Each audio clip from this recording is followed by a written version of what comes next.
na signaler que na arrivé dans la musique congolaise, il y a eu beaucoup de dislocations dans l'orchestre belé. Ba jeune belé ba longa longa na orchestre ba pour batala l'exemple là. Ado so ake kutana makolo ya lula kalibanda to matoi o ya lula kalibanda amonya ngoso mo snya sa priva yango. Akinete. No ba lepela sa Félix de ma petite Mario. Mais oui, tant on beta musique ba on beta te. Niveau yo défendaka basi misusu. C'est-à-dire qu'on permet ta polygamie. Je suis l'un des rares musiciens au Rwasaka bien abattu. Azata na problème na mon côté. Na rubika ke na robeta na zongisa batu na rumba parce que na mona ekoma imakamu ya bien qu'il y avait des bateaux sur le rumba na lobela.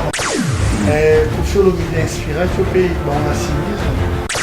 Batu balobaka on dirait et puis pour na robaksa Eric Lucas n'est pas vraiment producteur.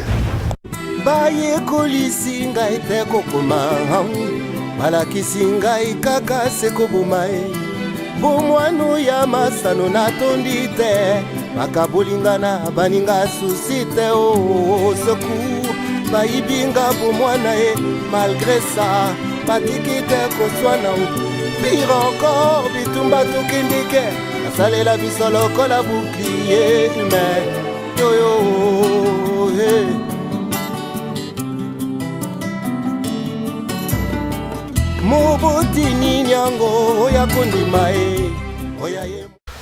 Voilà, vous l'avez tant cherché, tant demandé, voilà pourquoi nous sommes avec lui ce soir. Je vous donne quelques indices. On l'appelle le prince de la rumba congolaise. Bon, plusieurs d'entre vous, d'autres le considèrent comme celui qui permet un peu la polygamie. Nous allons discuter avec lui parce que bientôt vous aurez déjà sur le marché de disques votre album que vous attendez tous, le millionnaire. Il s'agit bel et bien de celui qu'on appelle Karmapa, qui nous vient tout droit de Kinshasa. On est au Bilelo, Tosolane. Mais comment pourrais-je commencer sans pour autant saluer celui qui est à la prise de vie? On l'appelle Pichou Vangou, le roi d'un sœur, le réalisateur de cette émission, le réalisateur patron Alain Beza Système à haute technologie, et le directeur de cette émission c'est Yves Kabemba, autrement dit Yves CM News. Voilà comment nous avons changé les données. Komomikili.com, le site le plus populaire de la diaspora africaine, pourquoi pas de la République démocratique du Congo, dont nous avons plus de 300 000 visites par jour. Le prince de la rumba, Karmapa, bonsoir. Bonsoir Rado. Santé. Très bien, ça va, tout va bien.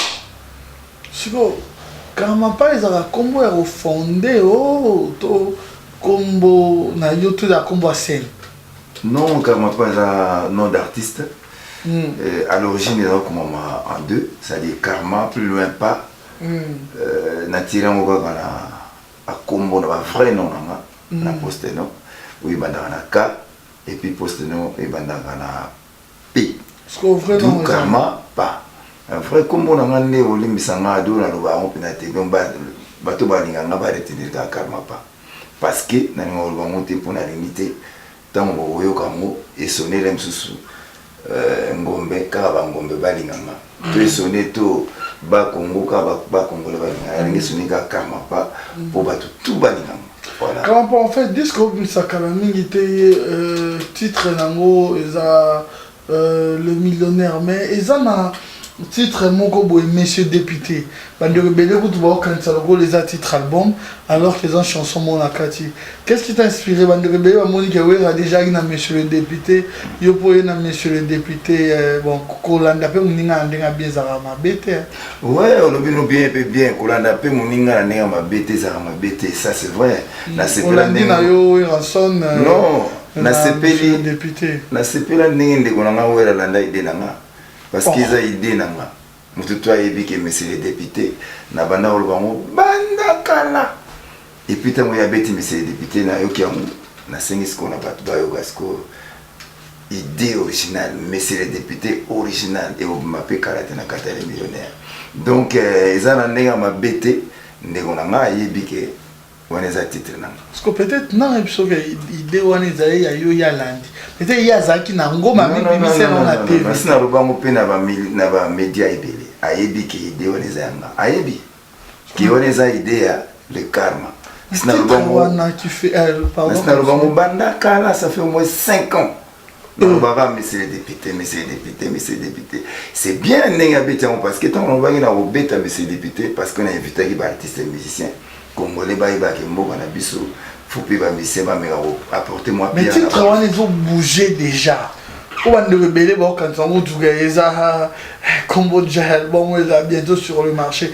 Mais pourquoi monsieur le député, qu'est-ce qu'on peut comprendre par là? Ils ont bougé parce que nous avons dit la situation politique en Mboka, ils ont trop politique. C'est-à-dire, bateau, sur le Sénégal, ils ont sonné politique, bateau à Ochangoka. D'où moi titre monsieur le député bazolandela mingi pour na bongo moi je me réjouis dans ce périmètre ni bazo kanisa que monsieur le député a titre album T ils ont un titre parmi ba titre national album Les Millionnaires, voilà tout simplement. Karma pas le prince de la rumba voilà. Mais en quelque sorte dans le cas qui on a la que pas de Komoko. On s'est décidé quand on a le barrage, ceux qui s'occupaient de la politique, qui s'occupaient de la tout autant un homme en politique.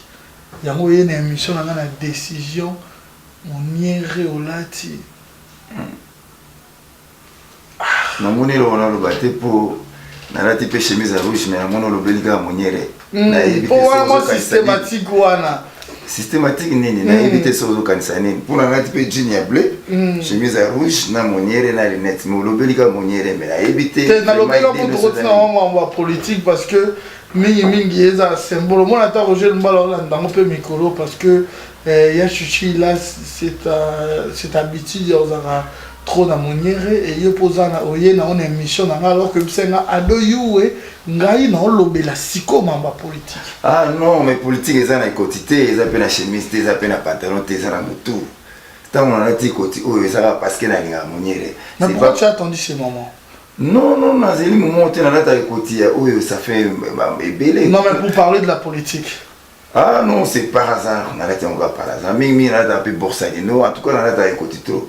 Non, par là, non, écoute, ça ne fait pas la politique. Mais pourquoi tu t'engages kaka lelo pour le politique? Non, ça va lelo parce que Nabanda on peut moi car net nzembo to lobi à monsieur député ça fait 5 ans là to lobi aussi ko na loba ngo na zavala ta côté oté. Même sur la tiango, même sur la Borsalino. Non loba ngo kaka po na banzi mboka na biso son na minze mo monsieur le député ça na grand observateur na talaki na bino artiste musicien congolais mimi kaka bolingo et nga na za bobenga nga le prince de la rumba ba c'est-à-dire il y a des rois comme ba Luambo ba Rochero ba Bombenga ba nane Kofi Olomide. Non, nga Kofi c'est un grand artiste mais na benga geroate nga la roi nga ezaba Bombenga ba Franco ba Rochero pa biso tozwa musique pour te beta la musique na bango biso bana na bango na Kofi peza mwana ya Rochero na papa Mbappé mwana ya Rochero na nga pe mwana ya Rochero donc biso tozaka bana ya barwa wana. Voilà, donc mais na bana ba yaya bazala ba leki bi bazala. Oui, yaya Kofi za yaya nanga. Biso toza bana ya prince Mokolo. Akoki pe ozala prince ya rumba. Netipenga. Biso toza bana. Mais na sepela ko mona prince s'il faut na menga olobela mo muta benga yenga muta liboso prince de la rumba eza confrère na bino Claudicia ya RFI. Asalaki allusion na makambo Rochewa lobaki tango concert na bino Henriette Kajinga bazaki na interview na Rochero Henriette atunaki nani omoni akoki kokitana na yo en tant que vraiment mokitani na yo namona Rochero atangaki ngai karama pa mona na moni azocha bar likolo et Claudicia s'est référé na makambona ndebo benga prince de la rumba liboso. Je le confirme encore à travers cette émission. Merci beaucoup. Le prince de la rumba congolaise. Mais ya ngote ekolongola valeur ya bande ko nga mususu baya na nga mususu baleki na nga mususu. OK. Maintenant on a siko monsieur le député message na nous a monsieur le député.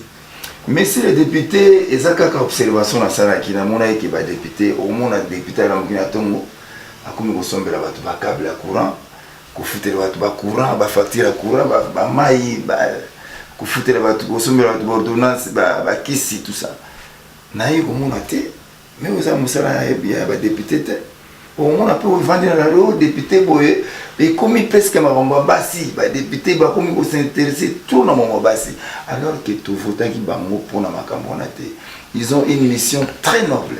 Alors il faut vraiment pas me garder et moi en tant qu'artiste il fallait quand même rappeler bango à l'ordre votre mission c'est pas au sommet là foutre la moto quoi courant auto foutre la moto mai so foutre linga ile mai bon waza na kuna na katanga na foutre mai waza kuna na ceux qui na goma na foutre mai non bino bozabo défendaka intérêt à l'électeur na bino c'est-à-dire mai ezala partout et mon population monte yé mon luka bo pesa bo sala ba effort en nous proposant la loi ya malamu pour peuple congolais à vivre bien mais so yo sombelinga il faut tenir sombelinga câble courant couraison ni pana ngabongo kuna na ya otela ma courant. Mais d'après nos informations est-ce que tombe ça la Cambona est-ce que le message est passé parce que d'après nos informations ils ont même problème na censure ba lukiba kanga ba freiner car ndenge zala tout ça est-ce que tu te dis aussi quand même il y a pas la démocratie dans mon pays tu te sens aussi parfois gêné par rapport à ça. En tout cas chance César na mboka na biso ado tozana bato mayele belé tango bato mayele baza wana baza pona kotala pona koyeba eloko za malamu eloko za mabe na banzi nzembo nanga na fingi mutu te au contraire za pona intérêt ya biso.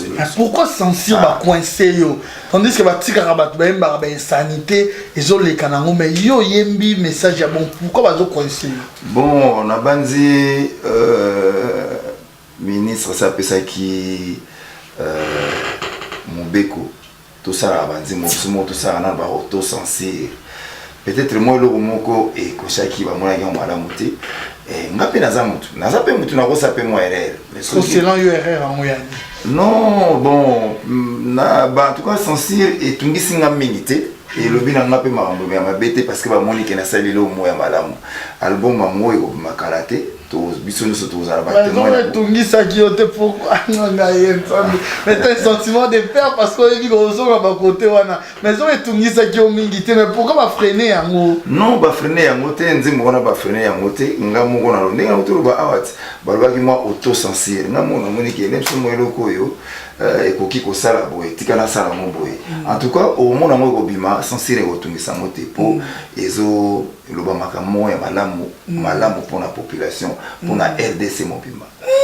On l'appelle Karmapa, le prince de la rumba congolaise. C'est un artiste de mon pays qui évolue trop bien. Là, je pense directement à celui qu'on appelle le Bogard universel, Damien Elou, en direct de Paris, mais lui nous vient tout droit des États-Unis. Je pense celui qu'on appelle Kasereka, 46e chambre du pharaon, le multi plus que boss, Bino Bandego Bozarana Bisso, le big manager, Lambo Kolo. Un grand merci à toi, Willy Siona, de chaque jour. MM, Pova Musique, Moutazo et DP, artiste, un abus et clin d'œil à Véronique, cette grande dame Véronique Kachala. Tout continuer émission à l'élo. Mais, quand on a un problème, on a un problème comme ça. On a un problème, on a un problème. Non. Félix, tu as un ça? Non, mais tu n'as jamais un problème.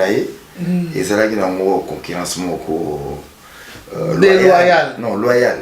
C'est-à-dire, nga naza natif ya matete. Et Félix Oazé quoi aussi régner en maître. Et c'était normal. Nga pene au tchaba na kolona nga. C'était pas normal hier à défendre la place na wana. Donc c'est ça le tumoko loyal.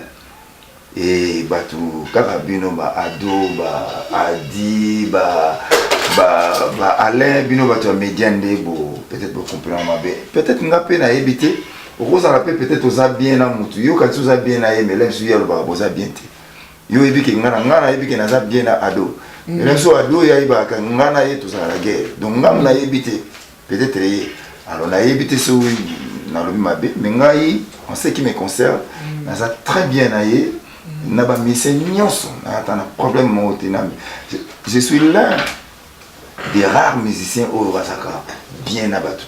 azata un problème dans mon côté na kati ya musique mais tu peux dire qu'on a des gros le moto kama pe qui t'a bon du moto hein ils ont un langage na biso un peu succès wana na promotion de Yalaki parce que première disque wana mais ado na web ça le moko ça fait plus de 5 ans la mise na album té mais sur le album nanga il y a les bosso so watchelo nzema ole Londres mailovi yami balé nazo mega kosisa idina ngeza ngo mukuse moto ya artiste na reprocha moto na public na biso tolinga ga moto me tolinga musique te or na musique folinga musique omona nga par exemple pour na mirobela album na nga tout na tchaka na terre faut mona ta moi deux titres et foyebana album na nga nyonso resisaka. Si on a sali plus de 5 ans, on a préparé un album sur Yassika. Mais à Liboso, on attend le bima, car ma pas na Yokio. Na Fanda na Yokio. On s'est payé un Zemboni, par exemple. Na soanate. Dégâts. Au Monique, Alain Benza a émis Zembo, il y a deuxième album. Oui, il y a deuxième album. C'est qui a séparé un deuxième album. Amanda, la duchesse, c'est encore comment? Mobile non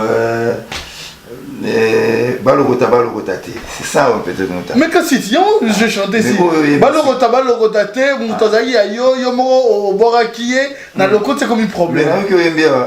Na swanate mama na swanate oyembi bilé ya mobile ozaki na kati ya deuxième album eza preuve yo mo osali premier album ya muku ayo mo boaraki mutalo tate mbuma yo moko le mo boaraki et comme un problème mais na sepeli ka adonner ngota oye osali oyembi nzembo ya mibale ya album ya mibale ce qui veut dire album na mapenza so bimi bato bayebaka banzembo. Mais ça accroche, non, on n'en disconvient pas, mais les d'autres personnes te considèrent aussi ingrat par rapport à un problème que vous avez eu avec Eric Lucas. Qu'est-ce qui s'est réellement passé? Quelqu'un qui a cru en toi, a élevé, disque Simbi, et Lelo, tu es devenu quand même Karamapa populaire au Banderono Sobaepi. Non, d'abord, on a repris ça Eric Lucas, moi, ça allait vraiment, merci à toi. Et moi, on n'a pas de problème avec mon frère et ami Eric Lucas. Sauf que Eric Lucas n'a pas produit cet album lui-même. Tout ça qui lui seul quoi, tout ça qui bisognoso. Mais on a ça quand même moté belé, place à Zali, tout ça sera toujours bien et tout ça peut un problème à ta mon côté bisum balé. Batu baraka baraka on dirait. Et puis pour nous ça, Eric Lucas n'est pas vraiment producteur. Et ça là il toyo kana ki pour nous ayebi atala ki talent na ngapo ayebi amo banda bo mwana. Tant tout nazo ki bouli ya obeta musique. Aïsita Guité Kochapua, Baza et Bélé, même Lambo Kolo, Henri Dido, Baza et Bélé, Batsagi Poa, Autosagi album. Donc, c'est tout simplement pour nous le banao à dire que Nazara a un problème à mon côté, mon frère et ami Eric Lucas, jusque-là. Nous continuons toujours cette émission avec mon invité de ce soir, Karamapa, le prince de la rumba. Voilà pourquoi je dis clin d'œil à celui qu'on appelle Willy Sionga. Force plus que fort, un grand merci à toi.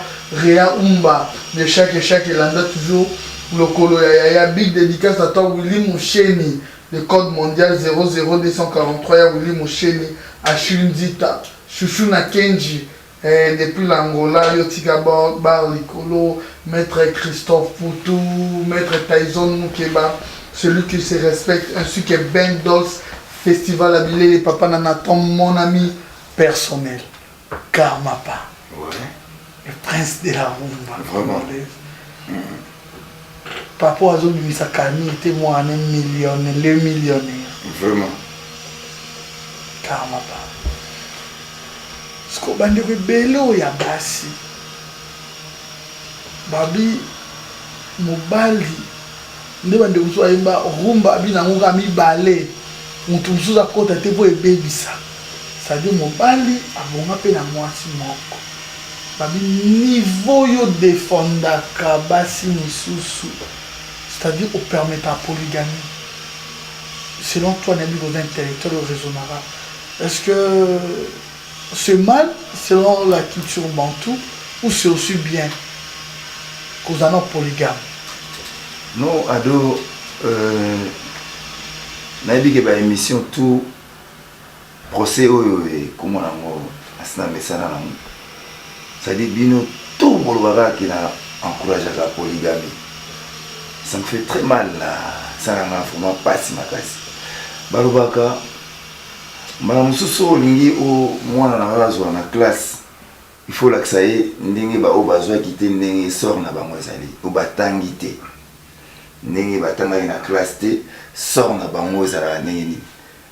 Faut que ça mwana olingi azala na santé ya bien, azala bien o la ça y est, batu oyo bamelaka biloko mabe ndenge komisa na bango. Soka moni bongo akobanga. Aba no pona zala bien fona tanga. Pona zo na classe. Pour y être ngité comme ko sala ba msala mo pamba vina e baby. Donc o la kisi mabe pour y akimango sala malamu. C'est vraiment ndenge moko. Na la kina e bizo sala allusion na nzembo oyo bile ya mobali. Ndenge na lobaki ke mobali azala ya yo na ndako na yo. Soka bimili banda komi ya moto nyonso. To libaku to beta kinga na libanga. Mobali na yo voilà. Azu mobali na yo okata kaizo bina coupongle ngai na minu. Mais justement, nazo laksana mwasi oyo asazwa ki libala. Ndenge nini soki asali soki ayebi ko garder mobali na ete ndenge moto wana kuna ozwa mobali. Na sali mabe vraiment do. So na laksi basi ndenge bavana na bandako ndenge ado azawana na mwasi na ye ado alinga komona makola mwasi na ye bien sepelaka na mwasi na ye ndenge azala kitoko alilula ke ndenge wana une fois bakomi déjà na mwasi na ye na ndako mwasi lokasi baumeli mwasi azokipe lisusu te ado so akekuta na makolo ya lulaka libanda to matoi oyo ya lulaka libanda amoni yango lisusu o mwasi ne asa priva yango akende te. Alors nous avons la mention à cadeau sur le privé de l'organisme qui est kuna po okuna kola azana mwa kola azopesa. Et ça m'a bêté. Na ipte so ça m'a bé. Et ça dans artiste musicien. Et ça la façon nanga ya ko yemba ya ko laksa mutu kekeba. Ndenge kota ki na porte wana ya ndako wana. Kaka place kota ko kokipe ko bima. Musu pas za banda zo linga azo zela kota keba kanga porte. So kangi porte te okobima ya okota babisa conseil ndeto bonangolo ba mimi langage jointe ndeto ba deuxième bureau troisième bureau babi faut mona ndenge sikoyo ba libéra ko ba mikie non on se retrouve na bango donc bango utu blague te non ngai na ebi eloko moko soki artiste asali nzembo bato ba comprendre ngo na bandenge na bango nyonso même puis ba journaliste ba ado ba adi ba bino nyonso na yebi ke bwa bata mayele pe bo comprendre mais peut-être na yebi te so bo luka ba penza nini la première dame ba luki na bango tiala mwana a contre Carlos ko na ba grand prêtre mère la première bureau ko ba se retrouver mais ngai na défendaki ba deuxième temps to na boya ki ba première temps ngai nazalai ka kolakisa ndenge na otoloba awa keba mobali oza na ye aza alingaki yo mpo ozala makolo kitoko tikelaki makolo ngo mingi ntango bosi bobalani na ndako yo komi no jogging na jogging est-ce que ado akomi aveugle ado azaka miso ezomona kaka alors yo komi kobomba biloko oyo alingaka mais kuna na libanda bazolakisa yango yalingaka yango soba ki bimili bana akolinga biloko nalingaka akokende alobatela eza conseil forme ya conseil eza nde mo mpe nazotraite nzembo oyo prolongation na album ole millionnaire na nzembo moko nabenga yango prolongation mama ovandi na mobali na yo na kati ya ndako mobali mpe ya yo moko okomi koprive babiloko oyo alingaka olatika bakata jogging na kati ya chambre mais mobali alingaki yo poza na makolo bien yo mobomba ngo akokende libanda mpona libanda batiki yango libanda lui il aime ça ado aime bamakambo wana yo komobomba ngo akokende donc ado par là na bandi procès oyo na yebi bino bozaloka ba juge so na sambi mabe ezala bino maboloba bato pe bazolanda nga na bandi basi ba comprendre nga ne na loba kaka. C'est pas à moi de vous juger, je m'excuse pour la plus. Comme on le dit, le journalisme consiste à poser des questions et en construire un raisonnement. Batoubaola Ndabiso va tirer les leçons morales. Karmapa, le prince de la rumba congolaise. On a rappelé Elo Mo. Il a bien mené informé. Mais on va rumba, on peut Kofi, à puis si disent qu'ils ont bêta d'âge. Félix Oazé, quoi. Disque qu'elle est bimé.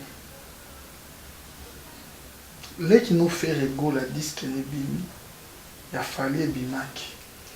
Où est relancé en novembre. Jibazo y en a bandé au moussous. Karma pas. Parce que le millionnaire est bima. Où s'attendre la nuit? Oh! Concurrents soit né bang sauté sur le marché. Oh! Mais non! Ado si na yebi ozo ko se rappeler oyebi na époque mo ezala yi bato babeta kaka ngwasuma bato baye na télévision baroba kaka c'est ben au générique on a danger.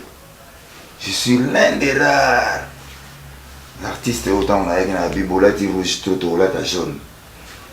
C'est dans mon ara d'où le nom Karmapa s'écrit avec un R inversé.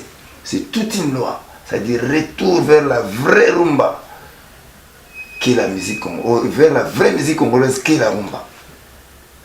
Et là on a la bande ils a respecté. Et puis on a signalé qu'on est arrivé dans la musique congolaise, il y a eu beaucoup de dislocations dans l'orchestre belé.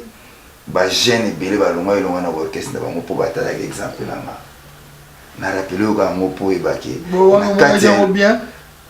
Et ça va bien parce que comme nous avons il faut bah mission babima ébélé parce que à l'époque vous venez voir journaliste vous aurez au carré magique. C'est-à-dire il y avait 4 personnes, 4 bâtiments au bout. Félix a ya pandiango. Ah so Félix a pandiango ils appellent madame mais na lingo aux la polémique tellement on a mal Félix. Bon la polémique n'est pas ni. C'est parce que sur la mégolo ba ah madame soumenga na web ça yo ka na. Et yo ba vérité o bat ndeko ba yebi. Bon so bi vérité mais na web ça yo lo mo OK quand biso to yaki na ba je m'appelle toi. C'est Wanande et Bandaki Makambu ya batu musuba. Ba petit na biso belé baya. Petit na ngalo wa fali o na pesi mbote. C'est vraiment petit na pire. Puis nazaki moko ya batu yo avant longwa abenganga vers 3h du matin. Na kopete l'histoire. Na kopete la histoire. Jamais koloba ke petit na pire. Na bimi on na succès o bi petit na. Na kopete la histoire. Petit nanga benga na 3h du matin vient na sala mouvement nanga na yebisa e libende bagumba ngoso kiza moto so sili moto ko mo ba birin ba ni belo belé et le résultat est là. Et puis la sepela mingi ninga lubela nga mo mingi belé pour na likambo rumba. On va dire faire au sepela non. Eh ben les communs nous appartient na bisonyo so. Ezaka tete la na moto na yemoko to etika la non. Biso tout za na katelo kwa moto. Mais dans la kio que les millionnaires va sortir. Ok, merci beaucoup. Dédicace à toi, Julia de Luxembourg. Attends, 300 personnes qui ont remplacé Mbamoko. Julia de Luxembourg. Un grand merci à toi. Un grand merci à Constant Kola. Depuis Londres, à Hollande, Constant Kola. Un grand merci à toi, Trésor Yue. Il y a Santache, Mérite. Un grand merci à toi. Karmapa to continue sigo na disque ndo lobby réellement bandeko no sonde ba bimisi wana mais aujourd'hui quand même temps yo ka bandeko be ouais na yo ki bango ba musique na bango ça très bien na un disque ni ndo ki obi ah non ça va non bango tout abeti bien bango tout abeti bien ça dépend à moto ya osomba acheteur yo ke na linga oyo na sombi na linga pe oyo na sombi et vous na lingi somba ba musique congolais ba beta la musique très bien. Biso tout la musique très bien. Ça dépend de la poche à moto. Ah, na moni na koso moto. Somba. Pourquoi il faut musique na biso za la kaka on dirait ka moto ngona ndaku na yo aka moto boy. Non. Nga na yebi na public na nga o na bazo c'est la ibele. Na ça la musique on a beta ga lemso on a beta moto pas beta moto. Alors so linga nga o somba nga la rumba cravatée. Mais pourquoi après 5 ans, et puis on a un style avec cette... c'est une demoiselle? Oui, oui, Tatiana, on a vu une Tatiana. Ah, demoiselle. Oui, Tatiana, Azana Katia Group, on a évité cette question nous en puisque yo, so au bois qui nous refait non suspense, tu n'as pas appelé l'eau, nous va bien te, n'as pas ado. Je la félicite d'abord. Pour Merci. sa félicitation à moi. Merci beaucoup. Nayoki, je suis merveilleux. Merci. Une très belle voix. Oui, oui. Une très belle demoiselle aussi. Oui, oui, ça c'est vrai. Style Wanande comique Otoyo. Quand tu as dit que tu as copié ça, ma bête. Kofi Olomide inspiré, tu pays, on a Cindy quand même. Oh, ceux qui ont Kofi Olomide inspiré, on a Cindy, ça m'a bêté. Alors, on va pas Kofi Olomide, na Cindy, Bozi, na Fayet, Surina, na inspiré qui bango. To Bozi, mais taboulé, na Bilabel. Donc, c'est pour te dire que ils ont Banaka. Ils ont rendu lipa oyo, et basé là en publicité makasi. Bon, ça n'a pas mal pour me surprendre. On a fait beaucoup de publicité, peut-être na Cindy, il y a un beau scène qui fait, ça a été blessé, ça a été pas bossé. Bon, il y a qui sous-souté, tant que Zongi, non, pas vite, bandit na Kofi Olomide. Non, on connaît surtout avec Bozi, il y a toujours un style et tout. Mais il y a une série, il y a sous-souté Kofi, il y a alors que Karma. Non, quand on dit qu'on va dire ce qu'il y a, Makambouane, ça qui vraiment pas trop, mais les lorsque ton money featuring wana je n'ai non mais ado excusez-moi vous qui êtes des chroniqueurs vous voyez que leur Cindy Azoya il y avait sur place Bozi et Blaise peut-être publicité les gars ils m'a cassé koto il y a un beau scène qui au moyen pesa là donc rien à voir avec les rien à voir et puis nazo ki Tatiana j'avais besoin de voix féminines pour la carrière. Et na sala appel na basi kambaye ba ça va ker na moi qui moko dans se distinguer ba makasi trop ndena intéressant qui est ayebisinga qui d'accord à côté de la groupe na biso et elle est là les résultats bon mon on a millionnaire une fille qui chante na niveau moko peut-être même na une sa polémique mais a peut-être les colo voilà moi éviter le non ça la théorisation nini. Parce que ça n'a plus mon son à l'obéir au lélo, bah tu vas voir le baquet, na zoboya baninga msusu. Yo, n'a pas exemple. Tant on t'a l'obéit que ah non, Rochero a ça là koleka Kamapa. Aboy Kamapa, t'es malade que Rochero est plus que Kamapa. Et la polémique t'es. Lorsque Tatiana c'est quoi, ça plus que bah. Non, aïe, na moi un plus mon. Par rapport il y a bande connaît. Par rapport à bande connaît. Cindy le terme G30, Sarah Fiona. Oui, azana moi un plus mon. Koyemba baemba bango tout bien. Il faut le baboy. Mais copina. Ah, wana beaucoup se rappeler si go bachala mwana na bambila belle. Grave. Ngana obangelo moté o bango ana un plus mon go les bande. Kangake to tika ke pe ali garate la TV le zebe de vito invité Kangake. Ouais, jour on a invité en tout cas pour inviter sauf que non le pas vrai. Et ça il on a préparé na bimisango ya monene parce que c'est le monene faut présenter on peut ya ndenga monene. Mais au bimisaka na yo ye soki ya ngakende aza libre okangela kete. Ah, on a coutu na linga maman na tenze moment on a osala ezo ya mikolo na obenga ngombuta muntu. Caligula. C'est-à-dire que te na olobela ngole lote. Et ça mo makele mabe na lobika ke na kangela ka été elle est libre. Libre quand on est naïf ça va y na appela que aux artistes karato bima yebara ko se comporter aux ala bien mais on a kangaye boete ils ont album nanti momo na zo bimisa miko ko ya exception alors Caligula oh ça une exception apparemment oui mais ko comme ça m'appelle quand même sur na zo ça mo bon madame Tatiana quand même aux autres l'exception. Exception Tata. La Bible elle est là les émissions de yo avertir à l'équine et morales. Oui, na ebi ga do azana mwasna ye azana makam na ye donc awati na teknezo mwasa ba Tatiana. Ou so ipe ado azanga ngani basi mususu. So kwa lingi Tatiana, so Tatiana lingi ado.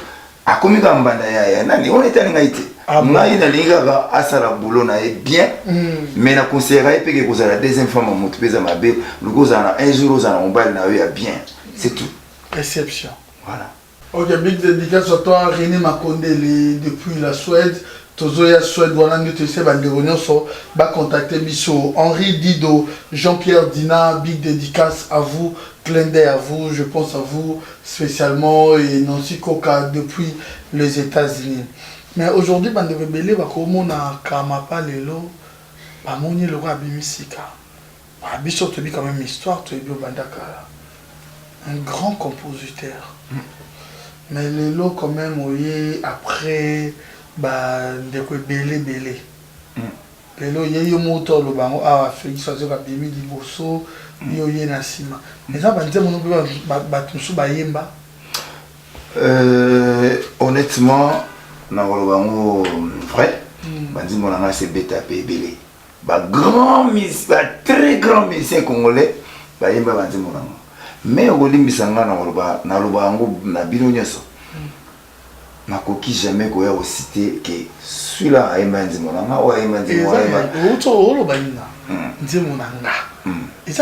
mais c'est pas un problème sur le big bon terme de quoi imba nzembo yanga pour y œuvre d'esprit mais connaissant la musique congolaise ndenge fonctionne là et ça mala muté ou ya roloba ou a imba nzembo monanga bon soki pardon ado soki toyoka na ye qui na bana oloba ke uzanze monanga onzi monanga wana peut-être na oloba mais oloba to kana iki na oloba moti na oloba na citer ba mona oti ouais ba liberanga ba mbongo na liana donc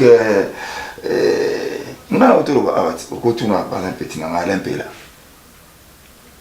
na citer Alain Pela on a ba petit na penza ya boko na iba ikutera akokoma musicien jour na ali mo poto moi avant et nakuma Alain Pela grand artiste grand musicien ba waze quoi tout ba za pena ba petit na ya pale tango na oyemba ba on va otala mais je te dis oh la télévision oh les ali médias nazo sayo ba za belé nga na beti musique non ils ont ma bête ça solo bazo beto bête li solo na beti musique génération mo na Alain Pela non Alain Pela c'est pas Félix de ma petite na yo mais oui tant on bête musique ba on va bête té idole ba oya bota kama bazotala boyi na kamora lelo so moni Alain Pela zo mbana banzi molanga ya kala onga na bosana moi bablo on a pe bête na ba musique orchestre belé bon Félix Andor il a vers bête ba période wana non na époque on a kuta za na makambo na te azaku na mama musique te mais je te dis non ça va révélation peut-être va été tout ça dans les médias son a aussi peut-être babolé bon on peut voir ba na piste bon va monter place ba ligne ba reconnaître là ngai na lobagi tant on a ça la musique tant on a ça na poto na zotala Alain Pela na iba ki kutu sute yende ala pelanga mais venga ibo ayimina banzimo na kala na utala Félix na utala Alain Pela na utala batu Félix pour bonga kiara le PV non parce que Félix tozayi aux années moi trop moi je suis témoin de Jéhovah Félix aussi enfin là témoin de Jéhovah mais ba parents na ba témoin de Jéhovah Félix était témoin de Jéhovah donc tozayi au monde na nega sa musique na yena utala ego tina ego décider dans la musique. Mais tu te disais quoi? Petit Nana Félix, tu as évolué, ma casse. Ouais! Naza ko bango quand même naza pe conseiller belé na ba studio na pe ya musuna osala nazo conseiller. Tant on a mona ki azo courage wana na sepela makasi. J'avais été que na ba petso na makambo hôtel lelo petit Félix. Non, na courage ko kamwa te parce que ça on a iba ba congolais basaka basana mo lokona na makila lelo on sala mission na adomo na lobby ya salinzembo eza kana ba congolais donc la kamwa kité na kolobaka ero moke nazalaki kolobake un jour kana na kombeta musique mais na bana ko nzembo ndena otoloba awa tant on a ko chambi na lobi na ko décider na beta musique c'était en 1999 na Kinamkin. Tant on a eu en 2002 album et Albosso, je m'appelle toi, meilleur album de l'année, meilleure chanson de l'année, Nakata album, voilà, meilleur auteur compositeur de Yamboka, meilleure révélation. Donc, j'avoue, très bien, mais vraiment, merci beaucoup, car nous sommes arrivés presque à la fin. mais la bête tour na yoki les millionnaires. Nze momo ekotinga wana mama nyongo. Et bien na maman bosango wapi bofandaka bosinspiraka mama nyongo. Mama Nyongo, moi je suis resté fidèle à moi-même, ado. Nalwaki bobinganga prince ya rumba. Ba roi ba franco ba rochero. Yo muta fulo azala te. Non, nga beta na orchestre mutute ya olobalelo ke nga non. Na yamba la moko na s'imposer, Dieu merci. Parce que na kata mboka wana soki so s'imposer ndengwana c'est pas facile. Voilà, c'est pas facile. C'est que Nzamba pesa nga moi talent ado. Na lobika ke na beta na ozongisa batu na rumba parce que na mona ekoma yo makambo ya nini. Bien qu'il y avait des batu so ba beta rumba ba lobe na penate. Et nga ta on sala nzembo lobi mama Nyongo par exemple natalaka na otala ndé Franco zo composer ba nzembo le rochero zo kuma ba nzembo ba bombenga tous ces grands là. Na bino nga na obeta sko style. Parce que sur le premier album nanga j'étais trop bolingo. Natala Franco Lova de son vivant ayetika na oyemba ma je t'aime te.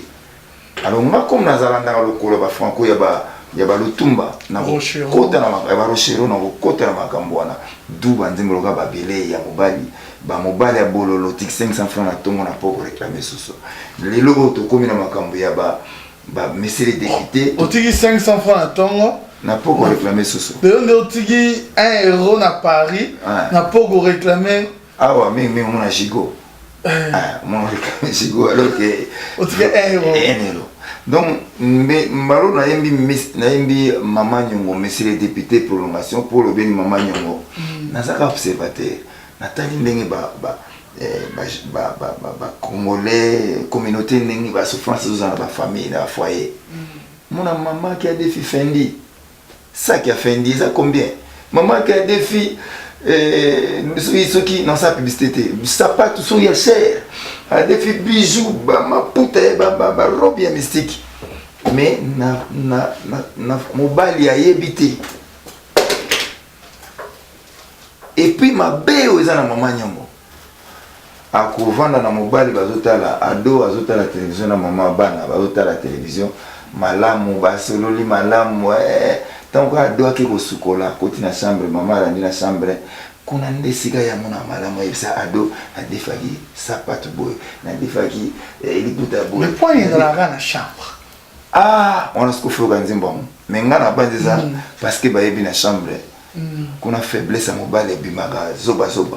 Ok. Soba boyga ufuta abino mo boyebi ne usuka.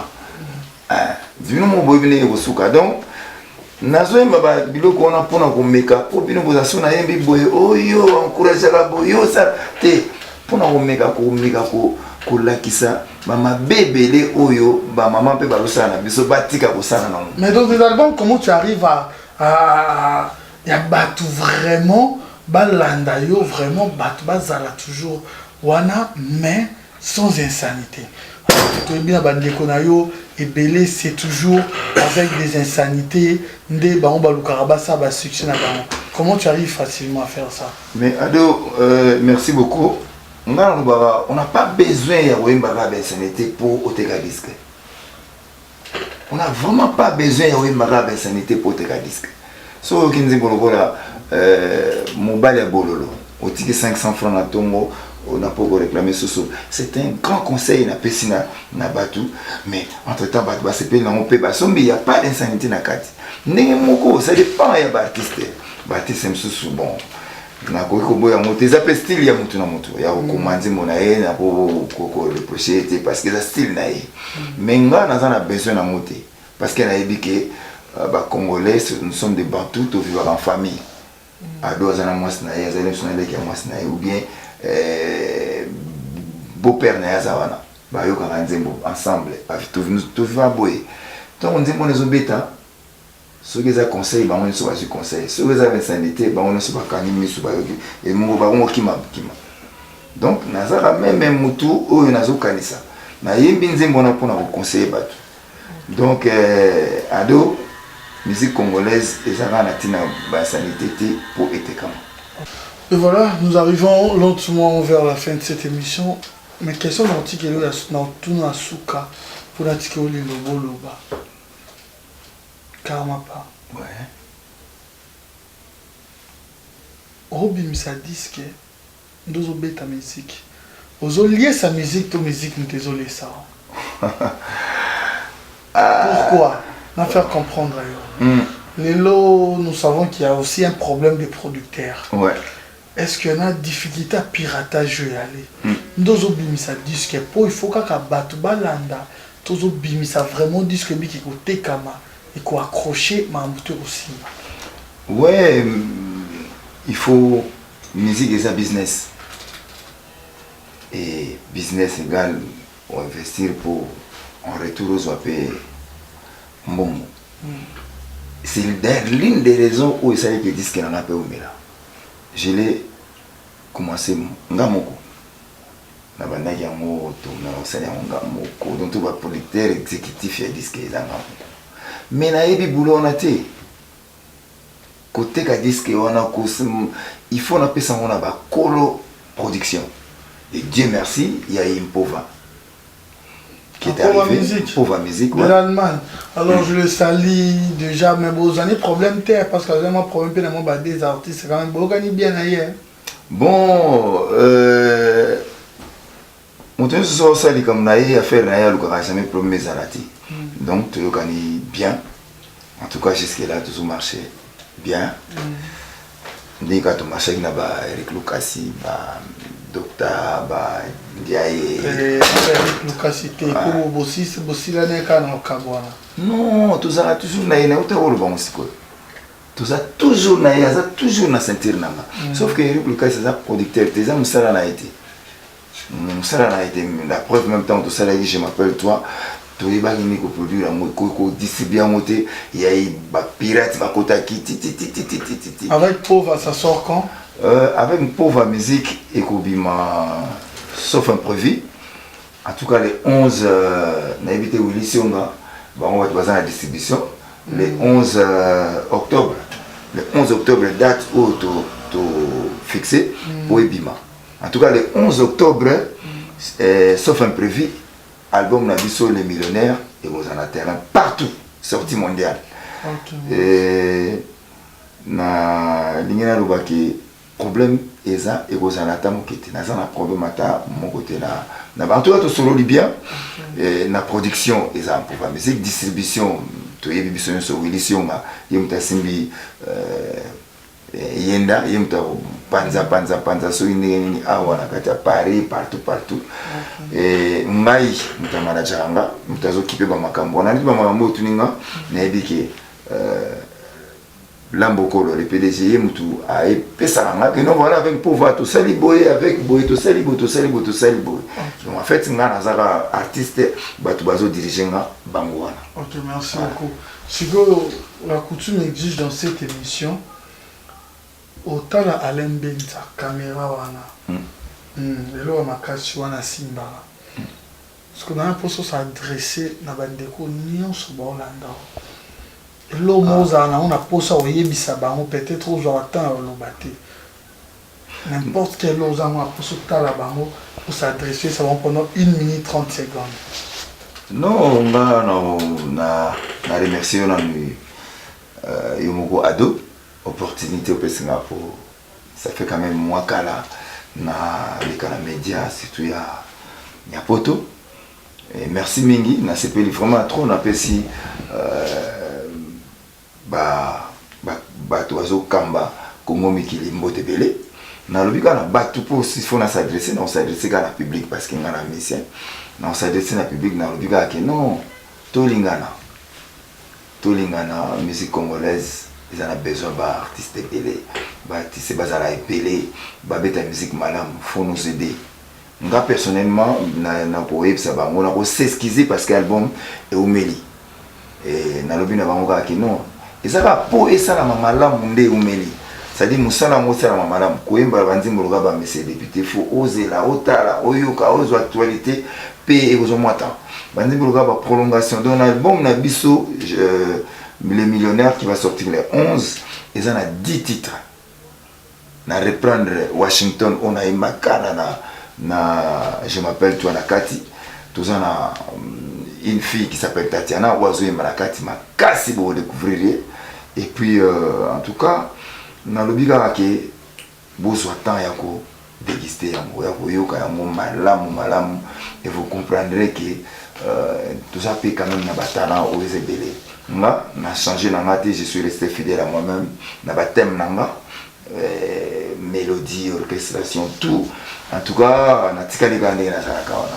Merci mingi na Baibani Anga, Mengi Massamba, mon vieux, et Christian Ingali na Brazzaville, le général d'Abira, mes respects, son excellence, monsieur Florent Chiba, messieurs les ministres, merci Belé, batu nyonso balinganga ba chroniqueur ba na poto bino nyonso ba mbote na binango ope ba na kin na mbote na binango le PDG Lambokolo. Vraiment ensemble to comme musika. Merci na Nzambe oyo apesinga talent makasi pour na sala musique oyo nazana mingi ya kolobate na sima ya caméra Alain Benza. Vraiment merci mingi. Yomoko une fois de plus ado, vraiment merci. Na lobaki na exigea qui peut-être éviter, na exigea qui na Wilisioma. Si ce n'est pas ado, vous savez pendant moi passe mke na ngai na sala na ye parce que na ebi. Et na quand on a des questions nous a moi manga pena moi comme sous peut-être tchana moi na éviter mais merci mingi quand même. Na pesi mon Bernard Lufankenda Mbote Belé, Henri Dido Mbote Belé et les millionnaires, les 11. Bon, c'est là. Ok. Merci. C'est moi qui vous remercie. Non, c'est à moi de vous remercier d'avoir accepté cette invitation, d'être à l'air, d'être correct. Vraiment, sincèrement, merci beaucoup. Si vous avez aimé cette émission, dites un grand merci à Damien Elou, Bogar Universel, Chouchouna Kenji depuis l'Angola, grande dame, Pentrangol déjà. Et Ndima Petrangol déjà, Ndima maître Taizon Keba, un maître qui se respecte, Bangambu Nabiswana, Oebindingi Zalaka, Benedol, ce festival, Yabilele, mon ami personnel, Bandirounion Swazarawana, 00243, Yaouli Moucheni, Jean Pamouaka, Karine Elambi, un grand merci à toi, Princesse Elambi, Bino Nyoso, Bozarawana, Tatiana, Bokwetenge, un grand merci également à toi. Comment pourrais-je terminer cette émission sans pour autant vous dire déjà que tu as Benga Congo, car tu as Benga Congo, Benga Congo. Sur Bengi na zo ça au lobby mais oh facture et il y a Congo mais moi carte on a Benga voilà il quand même bon OK ça direct. OK, un grand merci et toujours na initiative na biso ya Tosalisa Congo et ça toujours on a beau contacter direction générale na biso et ça là toujours wana celui qui était la prise de vie Pichu Vango, le roi d'insert, celui qui réalise cette émission avec tant de force pour besoin d'éléments pour besoin de réalité n'a pour toi informer bino telle est la déontologie. On l'appelle le réalisateur patron Alain Benza, système et haute technologie. Le directeur de cette émission, c'est Yves Kabemba, autrement dit Yves CM News. Voilà comment nous avons changé les données. Vous comprenez, à la présentation, c'était Ado Yue. Merci beaucoup. C'est moi qui vous remercie. Merci beaucoup.